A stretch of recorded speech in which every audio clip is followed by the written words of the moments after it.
Et c'est parti pour l'étape numéro 3, l'étape d'installation du recovery sur notre Xperia Z5. Donc à ce stade, on a un Xperia Z5 qui a le bootloader déverrouillé et la ROM 32.2.a.5.11 installée. Donc maintenant, on va s'occuper d'installer un fichier boot routable et d'installer le recovery de manière à pouvoir ensuite installer dans la quatrième étape Lineage OS, pour ceux qui sont intéressés GApps et pour ceux qui sont intéressés SuperSU pour avoir le root et son contrôle. J'ai toujours les pages qui sont ouvertes, donc ici première page, c'est celle du tuto que je vais suivre. Là ça va être assez simple. Je vous avais mis un petit peu de documentation pour vous intéresser à ce que sont les drivers ADB, si vous êtes des débutants, que vous voulez un petit peu mieux comprendre et connaître. Je vous suggère de télécharger ces deux-là. Vous allez, en les téléchargeant, obtenir ceci ADB que vous décompressez et vous vous retrouvez avec ce dossier-ci à l'intérieur duquel vous avez cela, les 3, 1, 2, 3. Je glisse simplement toujours mes fichiers zip dans les fichiers que je viens de créer en les décompressant, de manière à ne pas m'emmêler les pinceaux. Mais vous allez installer ceci. Voilà. Moi je les ai déjà installés, mais juste pour vous montrer ce que ça donne. Voilà. Le temps que ça prend de les installer, mais faites-le, c'est fondamental. Et puis pour les autres, ça vous permettra d'installer des drivers un peu plus spécifiques à votre téléphone. Voilà. Ensuite, il y a SDK à télécharger. Ça, c'est fondamental. Il va le falloir. Donc, pour ce qui est de l'installer, vous lancez une installation basique, classique, normale, hein, je dirais. Mais au moment où ça vous sera proposé, sélectionnez l'installation pour tous. Voilà, c'est très important par rapport à la façon dont Android SDK va s'installer sur votre ordinateur. Donc, pour vous accompagner un petit peu là-dedans, à un moment de l'installation de Android SDK, vous allez arriver à ce stade. À ce stade, installez ce qui est installé ici en exemple. C'est-à-dire, laissez cocher tout ce qui est déjà coché lorsque ça apparaîtra comme ça là, comme cela pour la première fois, à l'exception de la version d'Android. Sélectionnez la version 6. Étant donné que Android SDK est assez lourd, prend beaucoup de place, si vous n'avez rien d'autre à faire que suivre ce tuto, limitez-vous à Android.6. Ça sera suffisant, c'est tout ce dont on aura besoin. 7, 7.1 et 8 ne nous seront d'aucune utilité. Voilà. Maintenant, vous êtes libre de tout installer si vous avez la place et que ça vous amuse. Hein. À ma connaissance, ça ne devrait pas créer de soucis. Voilà. Voilà ce qu'il en est pour Android SDK. Et puis vous l'installez sur votre disque C, bien entendu, mais ça il le sélectionnera tout seul. Bon, ensuite, je vous avais mis en lien direct le recovery TWRP. C'est le lien auquel on accède depuis la page du tuto. en cliquant, je ne sais plus si c'est le premier ou le second lien. Là, je ne me suis pas connecté avec mon compte, mais c'est l'un des deux, l'autre étant celui de SuperSU. Sachant que pour SuperSU, je vous ai mis carrément le lien de la page officielle de SuperSU. Voilà, donc pensez bien à télécharger le fichier zip, pas le fichier APK, parce que c'est un fichier que vous flasherez. Ce n'est pas un fichier que vous installerez comme une application depuis l'interface utilisateur de votre téléphone classique. Voilà, ça sera installé depuis le recovery. Et je reprécise que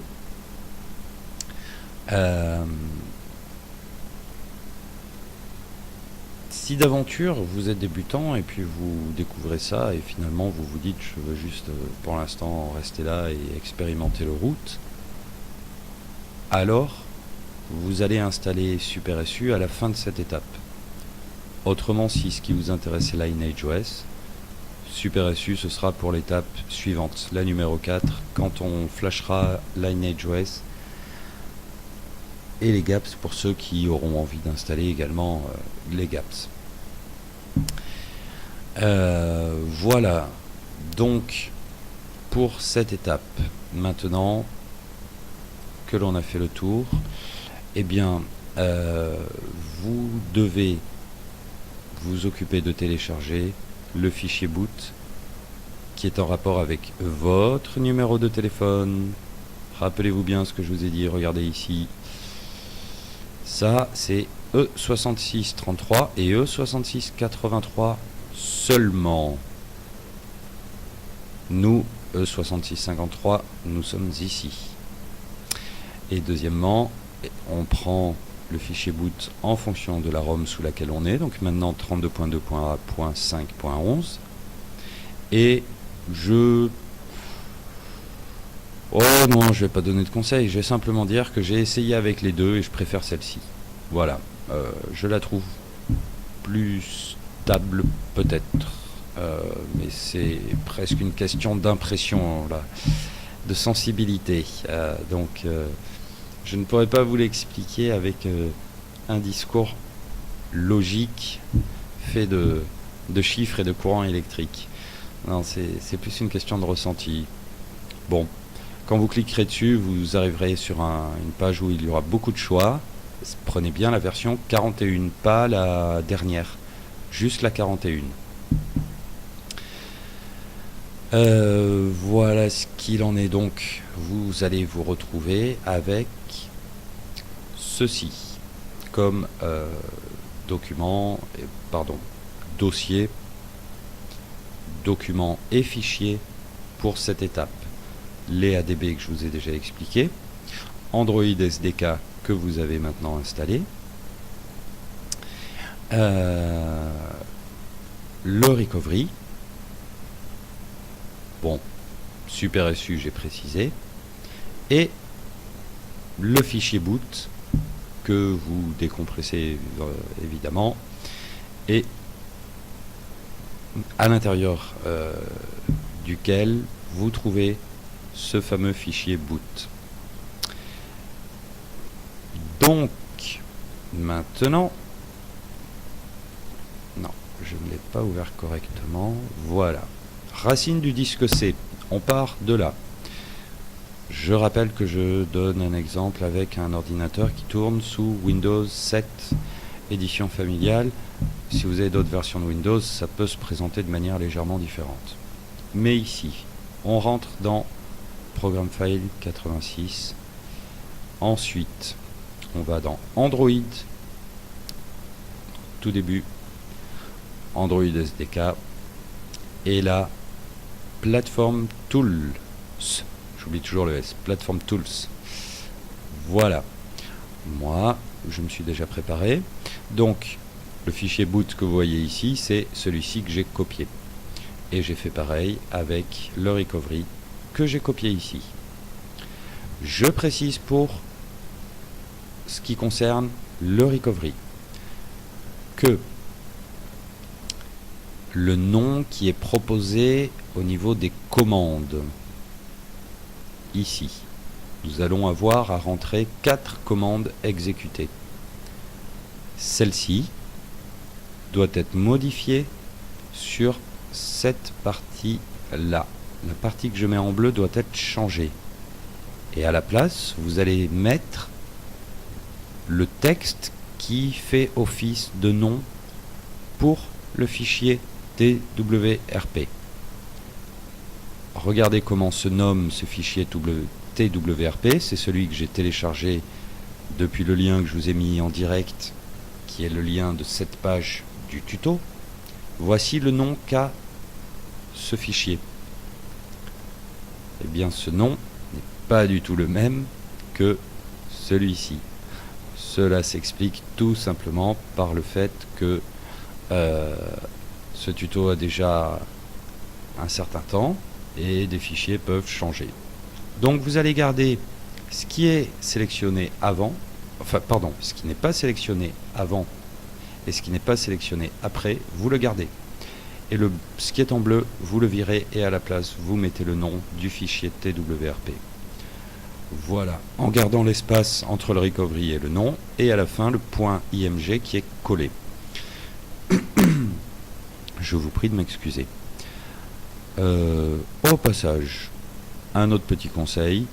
Moi, je vous suggère de vous préparer un petit document comme ça, un petit bloc-notes avec les 4 commandes prêtes sous la main. Ça rend le truc beaucoup plus simple. Voilà. Donc, non, pas celui-ci. Voilà. Là, nous sommes donc dans le dossier Platform Tools du Android SDK. Et c'est notre outil de travail pour cette étape. C'est de là que l'on va ouvrir une commande exécutée et ensuite rentrer les commandes. Donc maintenant, dernier préparatif avant de passer à l'acte. Votre téléphone doit être allumé et chargé. Bon, là ça va être assez rapide, mais chargez-le, on ne sait jamais. Il n'est pas connecté à l'ordinateur, pour l'instant vous ne le connectez pas à l'ordinateur, vous avez préparé votre cordon de raccordement, il est dans le port USB de votre ordinateur dont vous êtes certain qu'il fonctionne bien, et il est à portée de main, prêt à être enfoncé dans votre téléphone quand ce sera le bon moment. Mais avant ça, il y a une dernière petite préparation à faire sur le téléphone. Je vous mets une vidéo en copie d'écran, en capture d'écran, pardon. Suivez-la, faites les préparatifs sur le téléphone si vous ne connaissez pas. Et ensuite, on fait l'installation du recovery immédiatement.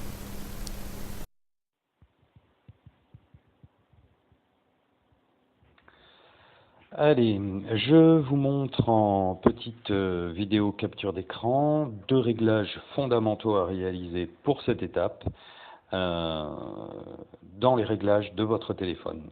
Voilà, si ces 2 paramétrages ne sont pas effectués, les opérations à venir dans cette étape-ci ne fonctionneront pas et cela vous sera signifié par des messages en plein cours des manipulations sur votre téléphone. Voilà, ou sur votre PC, ou bien sur votre ordinateur. Bon, donc on rentre dans Réglages. Ensuite, on va tout en bas et on va aller dans l'avant-avant-dernière ligne qui s'appelle Options pour les développeurs. C'est une ligne que l'on a fait apparaître tout à l'heure. Si elle n'est plus apparente, je vous rappelle comment on l'a fait réapparaître. Vous rentrez dans l'avant-dernière ligne tout en bas qui s'appelle À propos du téléphone. Dans À propos du téléphone, vous allez tout en bas et vous tapotez 7 fois d'affilée sur numéro de build. Moi, j'ai déjà l'accès aux options pour développeurs. Donc voilà, je vous montre ce que ça donne si l'on reclique dessus alors qu'ils sont déjà activés. Je suis déjà un développeur. La classe. Bon, donc là, ce que l'on veut au final, c'est aller dans Options pour les développeurs. On descend un petit peu et on va activer cette fois-ci débogage USB. C'est obligatoire. il le faudra.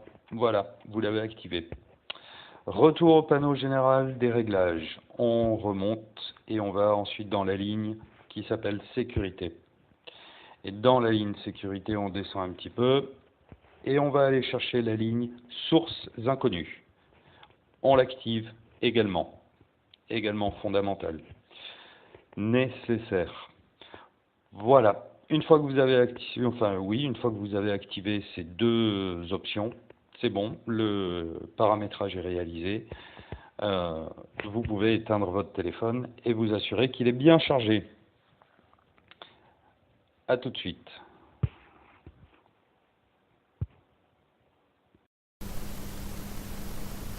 Bon, allez, ceci étant fait, votre téléphone, vous l'allumez et vous le branchez à votre ordinateur.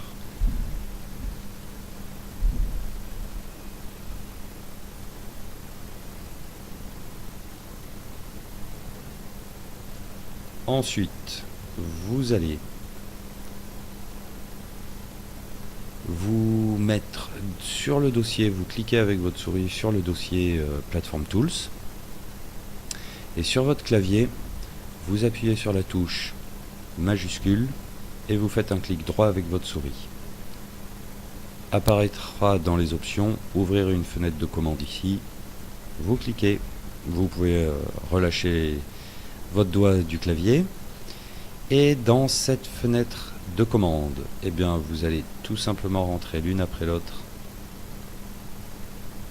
les 4 lignes de commande. Celle-ci et on tape entrée. Sur votre téléphone, une demande d'autorisation apparaît, vous dites oui.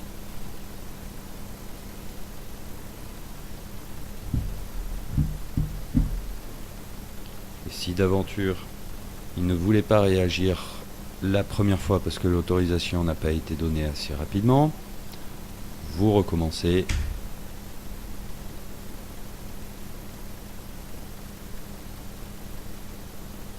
Et vous attendez que votre téléphone s'éteigne gentiment.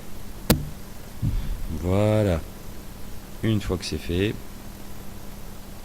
vous prenez votre commande numéro 2, vous la rentrez, vous tapez entrée, ça prend 2 secondes. Et puis enfin, on s'occupe du recovery.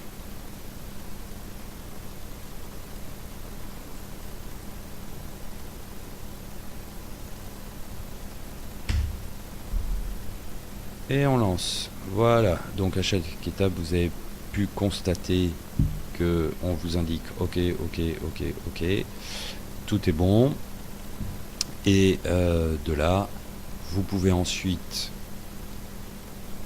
débrancher votre téléphone ou le redémarrer avec cette ligne de commande. Voilà. Moi, je préfère le redémarrer en réalité manuellement, le débrancher puis le redémarrer manuellement, de manière à rentrer directement dans le recovery. Donc, vous allumez votre téléphone et au moment où vous venez de l'appuyer, dans la foulée, vous appuyez sur le bouton volume haut. Vous appuyez à plusieurs reprises jusqu'à ce qu'apparaisse un écran bleu qui passe immédiatement à un écran noir avec un peu de bleu autour. Je vais faire une présentation simple et rapide du recovery dans lequel vous venez de rentrer. Si ça n'est pas apparu, éventuellement vous n'avez peut-être pas suffisamment appuyé sur le bouton volume haut, donc recommencez, éteignez votre téléphone et rallumez-le. Autrement, c'est que ça n'a peut-être pas fonctionné. Il faut que vous recommenciez toute l'opération. Mais si ça a fonctionné, eh bien vous avez une page, une interface noire avec un peu de texte de blanc, une ligne bleue en haut et puis 3 flèches blanches qui peuvent être coulissées vers la droite en bas et une petite case à sélectionner. Pour ceux qui ne parlent pas anglais ou qui sont vraiment débutants, qui n'ont pas l'habitude, je vais faire quand même, hein, je le répète, ça s'adresse aussi surtout aux débutants. Je vais faire un petit accompagnement sur cette découverte du recovery. La petite case, vous pouvez la sélectionner, c'est simplement pour dire que vous ne voulez plus qu'on vous montre cette page d'accueil les prochaines fois. Ensuite, vous pouvez d'ores et déjà, si vous le souhaitez, régler le langage, mais on va simplement confirmer pour l'instant qu'on ne veut plus avoir cette page aux prochaines fois où l'on reviendra sur le recovery, et on va confirmer en faisant glisser vers la droite les 3 petites flèches blanches. Complètement. Voilà, vous avez 2 colonnes ensuite de 4 petits rectangles gris qui apparaissent. Vous prenez la colonne de droite et vous prenez le deuxième petit rectangle gris en partant du bas, celui qui s'appelle Settings. Vous rentrez dedans, vous allez dans l'onglet en haut à droite, à l'extrême droite, et vous choisissez Français, et ensuite vous appuyez sur le petit rectangle gris qui est tout en bas, dans lequel il y a marqué Set Language, et voilà votre recovery qui est maintenant paramétré en français. Bon, les cases parlent assez simplement d'elles-mêmes, hein. Installer veut réellement dire installer, c'est-à-dire que c'est de là que vous allez pouvoir faire toutes les installations de choses que vous souhaitez installer depuis le recovery. Formater, bon, là également ça veut dire ce que ça veut dire. Sauvegarder, restaurer. Si vous êtes en train de découvrir le recovery, maintenant vous comprenez pourquoi on parlait de sauvegarde et de restauration grâce au recovery. Montage partition, je ne l'ai jamais essayé. Paramètres avancés, je ne connais pas de paramètres qui m'aient intéressé moi là-dedans. Ce sont des paramètres plus particuliers. Redémarrer, offre 4 types de redémarrage possibles, dont tout simplement l'extinction du téléphone, qui n'est pas du coup un redémarrage, mais bon, ça en fait partie. Et puis paramètres, et bien dans paramètres, vous avez 5 onglets au final, vous en avez déjà traité un qui est celui de la langue. Celui qui est juste après, en allant de la droite vers la gauche, concerne les vibrations. Celui qui est au milieu concerne la luminosité, avec la possibilité d'activer ou non une mise en veille du recovery. Ensuite, on a le choix du fuseau horaire, donc vous pouvez le mettre sur celui de notre cher pays. Et en dessous, régler le fuseau horaire. Comme ça, il va adapter les réglages que vous avez fait. Dans la dernière case, à gauche, moi je ne trouve dedans d'intéressant que le fait de cocher utiliser le format d'horloge sur 24 heures. Voilà. Les autres trucs personnellement ne m'intéressent pas. Voilà. Donc nous, dans l'étape numéro 4 à laquelle on va arriver tout de suite, on ne va s'intéresser que à la case installée et à la case formatée. Donc les 2 cases du haut de la colonne de gauche pour la case installée et de la colonne de droite pour la case formatée. Voilà.